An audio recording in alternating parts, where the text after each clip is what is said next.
الحمد لله رب العالمين والصلاة والسلام على أشرف الأنبياء والمرسلين وخاتم النبيين بالقاسم محمد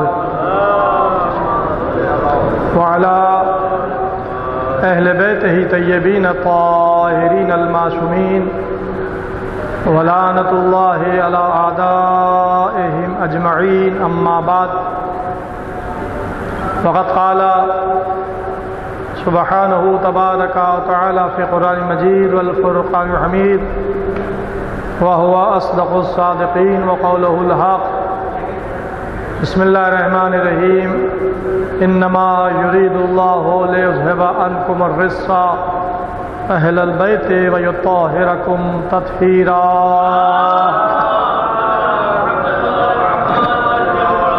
وقال رسول الله صلى الله عليه وآله وسلم: إني تارك فيكم الثقلين كتاب الله إترتي أهل بيتي ما إن تمسكتم بهما لن تضلوا بعدي ولن يفترقا حتى يرد إلي الحوض.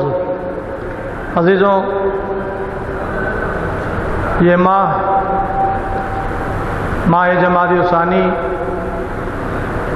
صدیقہ طاہرہ حضرت فاطمہ زہرا صلوات اللہ علیہا کا مہینہ ہے، اور یہاں سے جو سلسلہ چلا ہے تو اللہ کے مہینے تک پہنچا ہے. جمادی الثانی صدیقہ طاہرہ کا مہینہ، ماہ رجب مولائے کائنات علی ابن ابی طالب علیہ السلام کا مہینہ، ماہ شعبان پیغمبر اسلام صلی اللہ علیہ وسلم کا مہینہ، اور ماہ رمضان شہر اللہ کا مہینہ. اللہ کے مہینے تک پہنچنے کے لیے معصومہ کے ذریعے سے پہنچنا ہے، اور یہ مہینہ جس میں معصومہ کی شہادت بھی ہے اور ولادت کی تاریخ بھی ہے. 3 جمادی الثانیہ آپ نے شہادت منائی، اور 20 جمادی الثانیہ معصومہ کی ولادت باشہادت کی تاریخ. اللہ نے اپنے حبیب کو بیٹی عطا کر کے اعلان کر دیا کہ ہم نے آپ کو کثرت نسل عطا کی ہے، کیونکہ سورہ کوثر کے نزول کے بعد پیغمبر کی جو بشارت ہوئی وہ بیٹی کی بشارت ہوئی، اور اللہ نے اس کے ذریعے سے پیغمبر کو کثرت نسل عطا کی. ورنہ پیغمبر کے جو صلبی بیٹے ہوئے تھے وہ انتقال کر گئے تھے، اور لوگ انہیں ابتر کہہ کر آواز دیتے تھے کہ یہ ابتر ہیں، ان کی نسل منقطع ہو گئی. لیکن اللہ نے کہا کہ آپ کی نسل منقطع نہیں ہوئی ہے، انا اعطیناک الکوثر، ہم نے تو آپ کو کثرت نسل عطا کی ہے.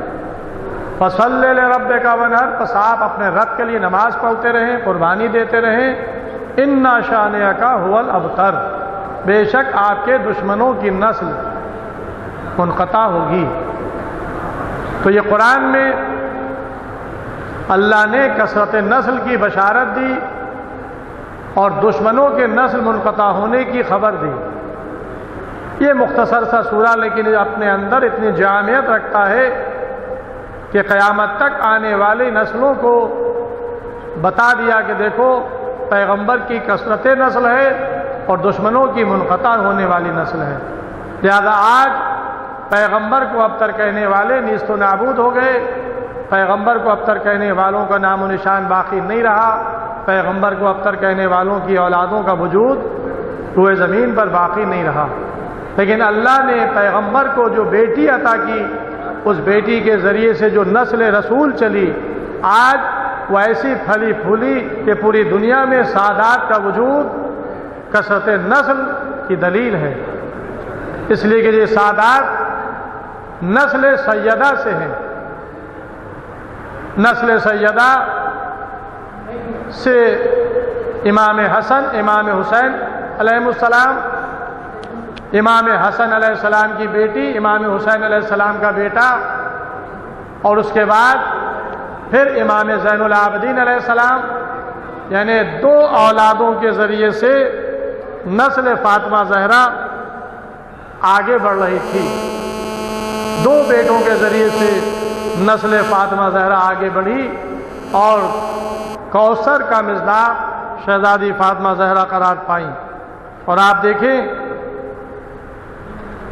کہ اولاد سیدہ کو اللہ نے بھی پیغمبر کی اولاد قرار دیا ہے، ورنہ جب مباہلہ کی آیت نازل ہوئی ہے تو بظاہر پیغمبر کا کوئی صلبی بیٹا نہیں تھا، لیکن قرآن نے کیا کہا؟ فَقُلْ تَعَالُوا نَدْعُ أَبْنَاءَنَا وَأَبْنَاءَكُمْ، اے پیغمبر آپ ندا کر دیجئے ان نصارے نجران سے، ان عیسائیوں سے کہ آؤ تم اپنے بیٹوں کو لے کر آؤ، ہم اپنے بیٹوں کو لے کر آئیں۔ تو اب ظاہر ہے کہ ہم اپنے بیٹوں کو لائیں، تو جب پیغمبر کے اپنے بیٹے نہیں ہیں تو بیٹوں کو کہاں سے لائیں؟ لیکن اللہ نے بتا دیا کہ ہم نے اپنے رسول کو جو بیٹی عطا کی ہے اور اس بیٹی کے ذریعے سے جو بیٹے عطا کیے ہیں یہ فاطمہ زہرا کے بیٹے ہیں، لیکن حقیقت میں اولاد رسول ہیں، رسول کے بیٹے ہیں۔ اسی لیے قرآن کی آیت سے یہ ثابت ہوا کہ حسن حسین علیہ السلام اولاد رسول میں ہیں۔ اور منزل آگے بڑھی، جنگ صفین ہو رہی ہے، جناب محمد حنفیہ، جنگ جمل، محمد حنفیہ علی علیہ السلام کے فرزند شجاع بہادر بیٹے، مولا نے کہا جاؤ اس جمل کو طے کر دو۔ محمد حنفیہ گئے، حملہ کیا، لیکن جمل تک نہیں پہنچ سکے، پلٹ آئے۔ مولا علی فرماتے ہیں بیٹا حسن تم جاؤ اور جا کر اس جمل کو طے کر دو۔ امام حسن علیہ السلام حملہ کرتے ہیں اور اس جمل کے پاس جس پر ام المومنین سوار تھی پہنچ جاتے ہیں اور اس اونٹ کی کوچوں کو کاٹ دیتے ہیں۔ اونٹ کی کوچیں کٹی، اونٹ گرا، ہودج کے ساتھ ام المومنین زمین تک پہنچ گئی۔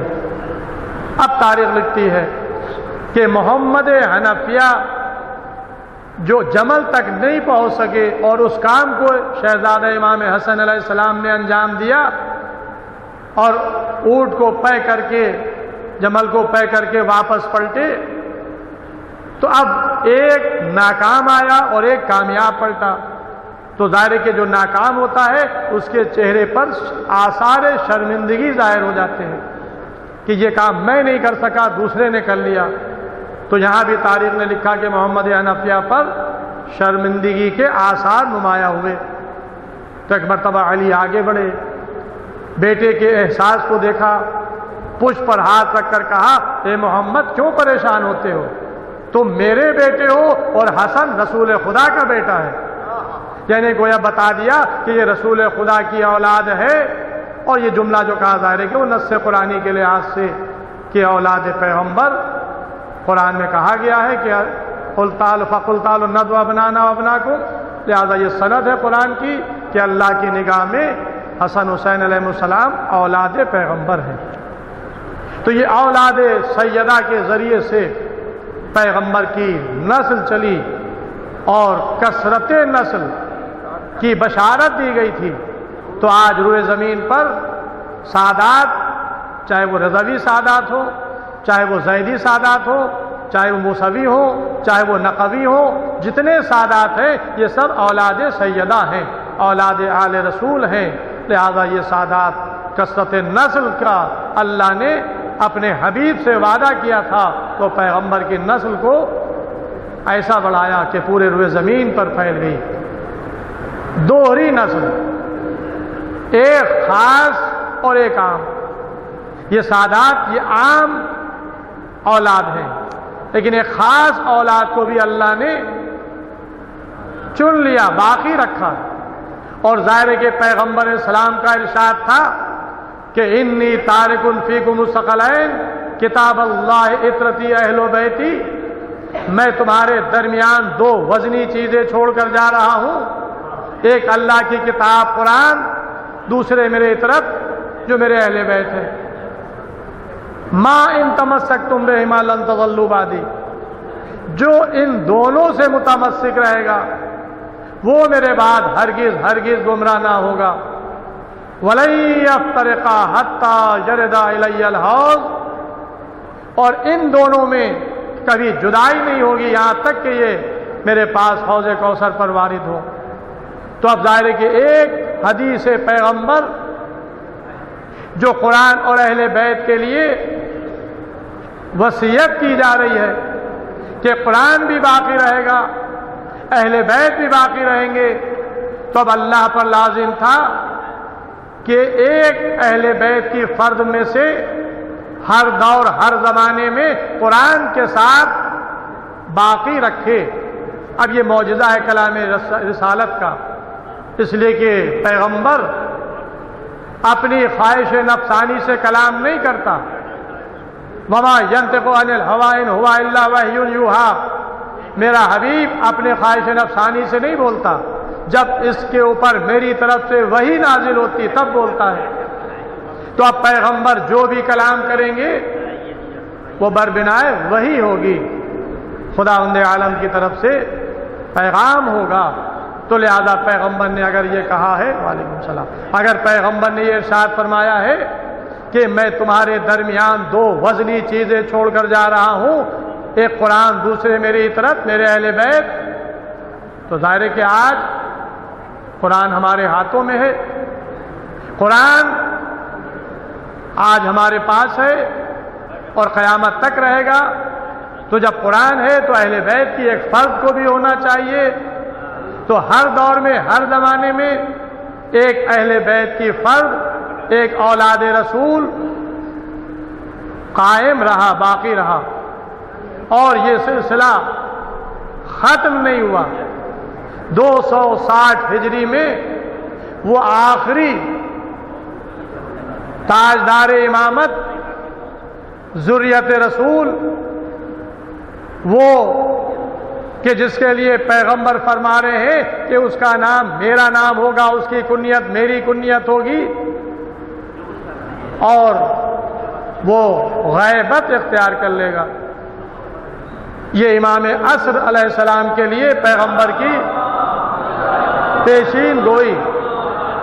تو قرآن کے ساتھ اہل بیت کو ہونا ہے، تو لہذا ایک فرد کو اللہ نے اس روئے زمین پر باقی رکھا ہے، تاکہ قرآن اگر ہے تو اہل بیت کی ایک فرد بھی ہو۔ اللہ نے جس طرح سے قرآن کی حفاظت کی، اسی طرح سے قرآن کے محافظ کی بھی حفاظت کی جو قرآن کے ساتھ ہے۔ ظاہر ہے کہ قرآن آج ایک شیعہ فرقے کے اوپر مسلمانوں کے دوسرے فرقوں کی طرف سے ایک اعتراض ہوتا ہے، شیعہ تحریف قرآن کے قائل ہیں۔ حقیقت یہ ہے کہ شیعوں سے زیادہ تحریف قرآن کا کوئی مخالف نہیں ہے، ہم مخالف ہیں کہ تحریف قرآن نہیں ہوئی ہے، اور اس کے لیے دلائل کیا ہیں؟ بہت سے دلائل ہیں۔ ایک دلیل یہ ہے کہ خود قرآن آواز دے رہا ہے، اِنَّا نَحْنُ نَزَّلْنَا الذِّكْرَ وَإِنَّا لَهُ لَحَافِظُونَ، ہم نے اس ذکر کو، اس قرآن کو نازل کیا ہے، ہم اس کی حفاظت کرنے والے ہیں۔ تو جب اللہ نے قرآن کے نزول کا ذکر کیا اور اسی کے ساتھ حفاظت قرآن کا بھی ذکر کیا، تو اگر قرآن میں ذرہ برابر بھی کوئی تبدیلی ہوئی ہے، کوئی تحریف ہوئی ہے، تو اس کا مطلب یہ کہ اللہ اپنی کتاب کی حفاظت میں ناکام ہو گیا، جو ناممکن ہے۔ وَهُوَ عَلَى كُلِّ شَيْءٍ قَدِيرٌ، جو ہر شے پر قدرت رکھتا ہے، ہر شے پر قادر ہے، تو کیا وہ اس بات پر قدرت نہیں رکھتا ہے کہ وہ اپنی کتاب کی حفاظت کرے، جبکہ اس نے اعلان بھی کر دیا کہ اِنَّا نَحْنُ نَزَّلْنَا الذِّكْرَ وَإِنَّا لَهُ لَحَافِظُونَ، ہم نے اس ذکر کو، اس قرآن کو نازل کیا ہے اور ہم اس کی حفاظت کرنے والے ہیں۔ تو اب اگر کوئی تحریف قرآن کا قائل ہے تو اس کا مطلب یہ ہے کہ وہ قرآن کی آیت سے انکار کر رہا ہے، کیونکہ قرآن کی آیت عدم تحریف قرآن کی دلیل ہے کہ قرآن کی حفاظت کا ذمہ اللہ نے لیا ہے۔ تو جب اللہ نے اس کا ذمہ لیا ہے تو قرآن کو کوئی مٹا نہیں سکتا، کوئی بدل نہیں سکتا۔ آج ہمارے درمیان جو قرآن مجید ہے، سورہ الحمد سے لے کر سورہ والناس تک، یہ سب اللہ کا کلام ہے، نہ اس میں کوئی آیت کا اضافہ ہوا ہے، نہ کوئی آیت کم ہوئی ہے، یہاں تک کہ اگر پورے قرآن میں 114 سورے ہیں اور ایک سورے میں بسم اللہ نہیں ہے تو آج بھی 113 بسم اللہ ہر سورے کے ساتھ موجود ہے، چاہے کوئی اس کو جز قرآن مانے یا نہ مانے، لیکن قرآن میں آیتیں ایک ایک آیت موجود ہے۔ سورہ توبہ میں بسم اللہ نہیں نازل ہوئی تو لہذا آج بھی سورہ توبہ بغیر بسم اللہ کے ہے۔ اب منزل آگے بڑھتی ہے، قرآن اللہ کا کلام۔ اب بعض لوگ کہتے ہیں کہ شیعہ لوگ 40 پاروں کے قائل ہیں۔ پہلی بات تو یہ ہے کہ ہمارے کیا پاروں کا کوئی وجود ہی نہیں ہے، یہ پاروں کا وجود بعد کی تاریخ کی دین ہے اور بعد کے خلفاء کی دین ہے، لیکن قرآن میں پارے کر کے نازل نہیں ہوئے، قرآن میں سورے کر کے نازل ہوئے۔ لہذا قرآن مجید میں 114 سورے ہیں جو ہر قرآن میں ہے، چاہے شیعہ مذہب میں چھپا ہو چاہے سنی مذہب میں چھپا ہو۔ تو ہم پر ایک یہ بھی اعتراض ہے کہ شیعہ 40 پاروں والا قرآن مانتے ہیں، تو ہم یہ اعلان کر رہے ہیں کہ ہمارے کیا کوئی 40 پارے والا قرآن نہیں ہے، 30 پارے جو بانٹے گئے بعد میں وہی ہے، لیکن اصل حقیقت یہ ہے کہ پاروں کا وجود بعد میں سامنے آیا۔ حقیقت میں نزول قرآن جو ہے وہ سوروں کی صورت میں ہوا۔ 114 سورے یہ اللہ کی طرف سے نازل ہوئے، بلکہ اصحاب کا یہ بیان ہے کہ جب کوئی نیا سورہ نازل ہوتا تھا تو ہمیں کیسے پتہ چلتا تھا، یہ وجہ بتائی انہوں نے۔ جب کوئی نیا سورہ نازل ہوتا تھا تو اس سے پہلے بسم اللہ آتی تھی، پھر سورے کا آغاز ہوتا تھا، یعنی بسم اللہ کے ذریعے سے انہیں معلوم ہو جاتا تھا کہ یہ سورہ نیا سورہ نازل ہوا ہے۔ تو لہذا قرآن مجید میں 114 سورے ہیں، یہی نازل ہوئے ہیں اور اللہ نے اس کی حفاظت کا اعلان کیا ہے، اور آج ہمارے ہاتھوں میں جو قرآن ہے یہ مکمل کلام الہی ہے، نہ اس میں کوئی آیت بڑھائی گئی ہے اور نہ کوئی کمی ہوئی ہے۔ اب یہیں پر دوسری دلیل بھی، حفاظت قرآن، قرآن میں کمی نہ ہو، یہ ہے حفاظت قرآن۔ اب اگر قرآن میں اضافے کا کوئی آدمی عقیدہ رکھ لے کہ قرآن میں اضافہ ہوا تو یہ بھی قرآن کے خلاف ہے۔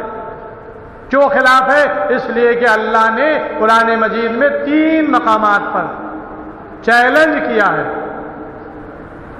اس قرآن کے مثل لے آؤ، چند سوروں کا جواب لے آؤ، ایک سورے ہی کا جواب لے آؤ، اور پھر یہ بھی قدرت کی طرف سے اعلان کہ تمام جن اور انس مل کر کے بھی اگر چاہیں کہ قرآن کا جواب لے آئیں تو قیامت تک جواب نہیں لا سکتے۔ تو قرآن میں اللہ نے انسانوں کو چیلنج کرنے کے بعد یہ فیصلہ کر دیا کہ نہ تم پورے قرآن کا جواب لا سکتے ہو، نہ چند سوروں کا جواب لا سکتے ہو، اور نہ ایک سورے کا جواب لا سکتے ہو، اور تمام جن و انس مل کر کے بھی اگر چاہیں جواب لے آئیں تو قیامت تک نہیں لا سکتے۔ تو اب سوال ہی نہیں پیدا ہوتا کہ قرآن مجید میں اضافہ ہو گیا ہو، اس لیے کہ اگر اضافہ ہو گیا ہو اور ہم یہ تسلیم کر لیں، یہ مان لیں، تو اس کا مطلب یہ ہے کہ جس نے اضافہ کیا وہ کلام الہی کے مقابلے پر اپنا کلام لے آیا۔ اور اگر اضافہ ہوا ہے تو میں چیلنج سے کہہ رہا ہوں کہ کوئی مسلمان، کوئی حافظ قرآن یہ ثابت کر دے کہ یہ آیتیں اضافی ہیں، یہ سورے اضافی ہیں، تو ظاہر ہے کہ آج تک کسی دانشور نے، کسی حافظ قرآن نے، کسی قاری قرآن نے یہ نہیں بتایا، نشاندہی نہیں کی کہ یہ قرآن مجید سے الگ ہٹ کر سورے ہیں یا یہ آیتیں الگ ہٹ کر ہیں۔ تو آج تک یہ کوئی دلیل نہیں پیش کر سکا کہ یہ اضافہ ہے۔ تو اب ظاہر ہے کہ زبانی لوگ اعتراض کریں یا الزام لگائیں کہ شیعہ 40 پارے کے قائل ہیں، یہ غلط ہے۔ تو ہمارے کیا 40 پارے نہیں ہیں، نہ ہوتے ہیں، ہمارے کیا سورے ہوتے ہیں، 114 سورے قرآن مجید کے ہیں، اور اللہ نے قرآن کی حفاظت کا اعلان کیا ہے، لہذا منہن جو قرآن ہے یہ کلام الہی ہے۔ تو جس طرح سے اللہ نے قرآن کی حفاظت کی ہے اور آج بھی قرآن باقی ہے، قیامت تک باقی رہے گا، اسی طرح سے اللہ نے اہل بیت کی اس فرد کی بھی حفاظت کی ہے کہ جو آج ہمارے زمانے کا امام ہے، جو قرآن کے ساتھ ہے۔ ظاہر ہے کہ یہ اہل بیت جو ائمہ کی صورت میں یکے بعد دیگرے آتے رہے، جس کی آخری فرض تاجدار امامت، جس کا نام نامی پیغمبر کے نام نامی پر ہے، جس کی کنیت پیغمبر کی کنیت پر ہے، جن کے القاب مختلف ہیں، عبد صالح، امام منتظر، امام قائم، امام مہدی عجل اللہ تعالیٰ فرجہ، بقیت اللہ، یہ سارے القاب ہیں، اور قرآن مجید میں تو اللہ نے ان کو بقیت اللہ کہا ہے۔ بقیت اللہ خیر لکم ان کنتم مومنین، بقیت اللہ خیر لکم، تمہارے لیے خیر ہے، ان کنتم مومنین، اگر تم مومن ہو، یعنی امام عصر بھی ہمارے لیے خیر اسی وقت ہے جب ہم ایمان کے درجے پر قائم ہوں، مومن ہوں، اور ظاہر ہے کہ مومن کے لیے شرط ہے ولایت آل محمد، محبت اہل بیت، اس لیے کہ مومن وہ نہیں ہو سکتا جس کے دل میں بغض آل محمد ہو، مومن وہ ہوگا کہ جس کے دل میں محبت اہل بیت علیہ السلام ہو، اہل بیت کی محبت ہو، وہ مومن ہوگا، جب وہ مومن ہوگا تو اس کے لیے امام خیر ہے۔ تو بس اللہ نے اس امام کو بھی قائم رکھا ہے، زندہ رکھا ہے۔ اب یہ ذمہ داری ہماری آپ کی نہیں تھی، پیغمبر نے خبر دے دی کہ ہم دو چیزیں چھوڑ کر جا رہے ہیں، قرآن دوسرے اہل بیت، اور یہ ایک دوسرے سے جدا نہیں ہوں گے یہاں تک کہ حوض کوثر پر میرے پاس وارد ہو۔ تو پیغمبر بغیر وحی کے کلام نہیں کرتا ہے، ادھر کا پیغام تھا، رسول نے پہنچا دیا جو ان کی ذمہ داری تھی۔ اب یہ اللہ کی ذمہ داری ہے کہ وہ کیسے قائم رکھے گا، کیسے باقی رکھے گا، کیسے حفاظت کرے گا۔ بس اس کے لیے مقدمے کے طور پہ اس نے کچھ نشانیاں پہلے ہی بیان کر دی تاکہ ذہن انسانی میں مختلف شبہات پیدا ہوں گے، کیسے زندہ رہ سکتے ہیں، اتنی زمانے تک کیسے باقی ہیں، مختلف شبہات پیدا ہوں گے تو کیسے زندہ رہ سکتے ہیں، یہ اللہ کی ذمہ داری ہے کہ وہ کیسے زندہ رکھ سکتا ہے۔ لہذا اس نے قرآن مجید میں نمونے پیش کر دیے، ایک نمونے نہیں، متعدد نمونے۔ 4 انبیاء کا ذکر قرآن میں ہے، جناب خضر، جناب الیاس، جناب ادریس، جناب عیسیٰ علیہ السلام۔ یہ 4 نبی حیات ہیں قرآن کی روح سے۔ جناب عیسیٰ اللہ نے بلند کر لیا، ان کی شبیہ کو سولی دے دی گئی اور ان کو چوتھے آسمان پر اٹھا لیا گیا۔ جناب ادریس جنت کی سیر کرنے گئے تھے، وہیں اللہ سے اجازت مل گئی، وہیں رک گئے، تو ادریس جنت میں ہیں، عیسیٰ چرخ چہارم پر ہیں۔ یہ 2 نبی، ایک خضر ہے اور ایک جناب الیاس ہے، یہ دونوں زمین پر ہیں جو مومنین کو رہنمائی کرتے رہتے ہیں۔ یہ 4 نبی کا ذکر قرآن میں ہے۔ اب اس کے علاوہ اور بھی زندہ ہیں۔ اصحاب کہف، ظاہر ہے کہ وہ سو رہے ہیں، مردہ نہیں ہیں، 300 سال کے بعد اٹھے تھے، دوبارہ پھر ان کو نیند آ گئی، پھر سو گئے، تو قرآن ان کی حیات کا ذکر کر رہا ہے، ان کی ممات کا ذکر نہیں کر رہا ہے۔ تو جس طرح سے اللہ نے ان انبیاء کو زندہ رکھا، جس طرح سے اللہ نے اصحاب کہف کو زندہ رکھا، اسی طرح سے اس نے امام عصر علیہ السلام کو بھی زندہ رکھا جو اسی روئے زمین پر حیات ہے۔ بس 2 جملے آخری ایک دلیل، سورہ یونس میں جناب یونس پیغمبر کا ذکر آیا ہے۔ جناب یونس اپنی امت سے فرار اختیار کیا، دریا میں کشتی میں سوار ہوئے، دریا میں طغیانی آئی، جناب یونس کو کشتی والوں نے دریا میں ڈھکیل دیا اور دریا کی مچھلی نے انہیں نگل لیا۔ مچھلی ایک نبی خدا کو اپنے پیٹ میں رکھ کر دریا کی سیر کرا رہی تھی۔ قرآن یہ کہتا ہے کہ 3 شب و روز جناب یونس علیہ السلام مچھلی کے پیٹ میں رہے اور زندہ رہے۔ تو 3 روز زندہ رہنا ایک تو یہی تعجب کی بات ہے کیونکہ مچھلی کے پیٹ کے اندر جو اس کی ہیٹ ہوتی ہے، اس کی گرمی ہوتی ہے، اس کو برداشت نہیں کر سکتا، لیکن اللہ نے جناب یونس کو بطن مائی میں رکھا۔ لیکن اب اللہ کیا کہہ رہا ہے کہ اگر یونس تسبیح نہ کرتے تو ہم انہیں قیامت تک اسی مچھلی کے پیٹ میں رکھتے۔ اب ذرا غور کریں، جناب یونس نے سبحانک لا الہ الا انت انی کنت من الظالمین جب یہ تسبیح پڑھی تو مچھلی نے ان کو کنارے آ کر اگل دیا۔ تو اللہ کہہ رہا ہے کہ اگر یونس تسبیح نہ کرتے تو ہم قیامت تک یونس کو اسی مچھلی کے پیٹ میں رکھتے۔ تو جو اللہ یونس کو مچھلی کے پیٹ میں قیامت تک رکھ سکتا ہے، اگر اس اللہ نے اس روئے زمین پر اپنی حجت خدا کو قیامت تک کے لیے باقی رکھا ہے تو اس میں تعجب کیا ہے؟ اللہ ہی نے امام زمانہ کو حیات دی ہے اور زندہ رکھا ہے۔